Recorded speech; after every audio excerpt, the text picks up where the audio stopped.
નમસ્કાર મિત્રો, વેધર ઇન્ફોર્મેશનમાં આપનું સ્વાગત છે અને હું છું પરેશ। ખાસ કરીને આજના વિડીયોમાં આપણે ચર્ચા કરવાની છે કે આવનારું વર્ષ એટલે કે 2026ના ચોમાસા દરમિયાન અલ્નીનો આપણે ઇફેક્ટ કરશે કે કેમ તે વિશેની માહિતી આપવાની છે। આમ જોવા જઈએ તો અત્યારે મીડિયાના મારફતે અલગ અલગ જે હવામાન વિશેની જે સંસ્થાઓ છે એ અલગ અલગ સંસ્થાઓ વિશે એક અનુમાન આપવામાં આવે છે કે વર્ષ 2026ના ચોમાસા દરમિયાન અલ્નીનો સક્રિય થઈ શકે છે। પહેલી વાત તો એ છે કે અત્યારે આપણે જોવા જઈએ તો આ માર્ચ મહિનો ચાલી રહ્યો છે, જ્યારે ચોમાસા દરમિયાન અલ્નીનોની વાત છે તો એના માટે ખૂબ લાંબા ગાળાનું અનુમાન હોય। જો કે અલ્નીનોનું લાંબા ગાળાનું અનુમાન હોય છે એમાં થોડુંક પ્લસ માઇનસ થઈ શકતું હોય, એકાદ મહિનો વહેલું અથવા તો મોડું થઈ શકતું હોય છે। એટલે આપણે શું સ્થિતિ થવાની છે એ પહેલાં આપણે એ વાત કરી લઈએ કે અલ્નીનોની ઇફેક્ટ થાય, અલ્નીનો સક્રિય થાય તો આપણે શું ફેર પડે।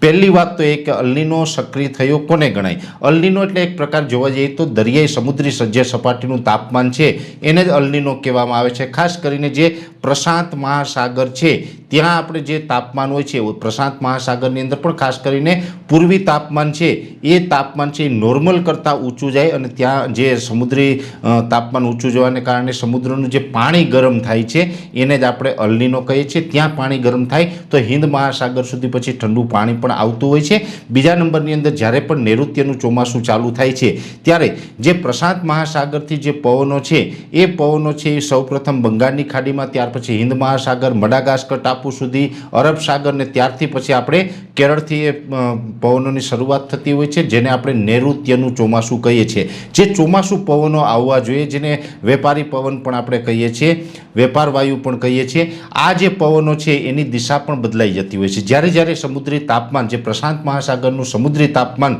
ઉંચકાય છે ત્યારે એ પવનો છે એ દક્ષિણ પૂર્વ તરફ વધારે આગળ વધતા હોય છે। એટલે કે જે પવનોને આમ તો દક્ષિણ પશ્ચિમ તરફ જવું જોઈએ પણ એ ચોમાસા દરમિયાન દક્ષિણ પૂર્વ તરફ આગળ ચાલે છે। એટલે પછી એ જે અલ્નીનો સક્રિય થાય છે તો એશિયા ખંડના જે દેશો છે જેમાં ખાસ કરીને ભારત, પાકિસ્તાન હોય, અફઘાનિસ્તાનના ઘણા બધા વિસ્તારો છે, અથવા તો બાંગ્લાદેશ છે, મ્યાનમાર છે, થાઈલેન્ડ છે વગેરે, આ જે તમામ દેશો છે આ તમામ દેશોની અંદર નબળા ચોમાસાની અસર પડતી હોય છે। જ્યારે અમેરિકાના ભાગો છે એની અંદર સારા ચોમાસાની પણ અસર પડે છે।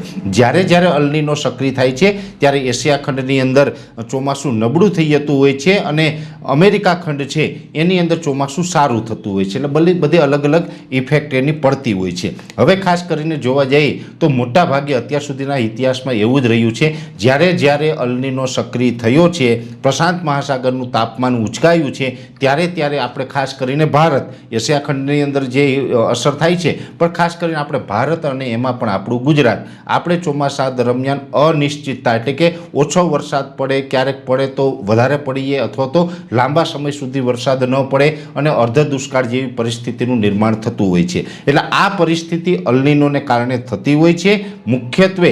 આમ જોવા જઈએ તો હવે આવનારું વર્ષ એટલે કે 2026માં અલ્નીનો સક્રિય થશે કે કેમ, આમ જોવા જઈએ તો ગયા વર્ષે પણ અલ્નીનોની ઇફેક્ટ હતી નહીં, એના આગલા વર્ષે પણ અલ્નીનોની ઇફેક્ટ નથી થઈ। છેલ્લા 2-4 વર્ષથી વાત કરવા જઈએ તો અલ્નીનોની કોઈ ઇફેક્ટ આપણા ચોમાસા ઉપર નથી થઈ। ખાસ કરીને જોવા જઈએ તો ગયા વર્ષે સ્લાઇટલી નોર્મલી લાનીના આપણે સક્રિય હતો એટલે લાનીનાને કારણે આપણે વરસાદો ખૂબ પડ્યા છે। હવે આવનારા વર્ષમાં વાત કરવા જઈએ તો અલ્નીનો સક્રિય થાય તેવી પૂરી શક્યતાઓ દેખાઈ રહી છે, પણ અલગ અલગ જે બધાનું પ્રિડિક્શન હોય છે, અલગ અલગ સંસ્થાઓનું જે અનુમાન આવે છે એમાં વ્યક્તિગત મારું અનુમાન એવું છે કે અલ્નીનો છે એ લગભગ ઓગસ્ટ મહિનામાં સક્રિય થઈ શકે છે। જો કે જૂન કે જુલાઈની અંદર અલ્નીનો સક્રિય થાય તો ચોક્કસથી ગુજરાતના ચોમાસા ઉપર એની અસર પડશે, પણ ઓગસ્ટ મહિનામાં અલ્નીનો સક્રિય થાય તો ગુજરાતના ચોમાસા ઉપર અસર નહીં પડે અને ચોમાસું સારું થશે। એટલે આમ જોવા જઈએ તો લગભગ મોટાભાગની એજન્સીઓ છે એ જૂન મહિનાથી અલ્નીનો સક્રિય થાય તેવું અનુમાન બતાવી રહ્યા છે, પણ મારું વ્યક્તિગત માનવું એવું છે કે જૂન કે જુલાઈમાં નહીં, ઓગસ્ટ મહિનાની અંદર અલ્નીનો સક્રિય થશે અને ઓગસ્ટ મહિનામાં જો અલ્નીનો સક્રિય થાય તો એની અસર ગુજરાતના ચોમાસા ઉપર પડે ત્યાં સુધીમાં ગુજરાતમાંથી ચોમાસાની વિદાય થઈ ગઈ હોય, એટલે પછી આપણે ચોમાસા ઉપર એની નેગેટિવ અસર ન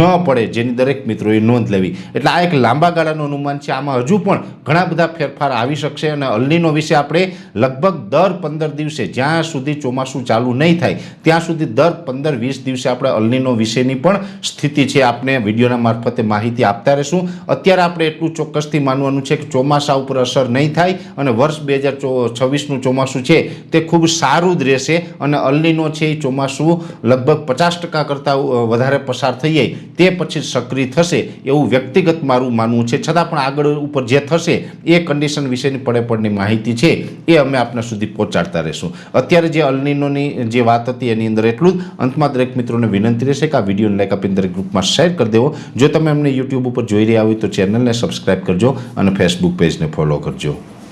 નમસ્કાર।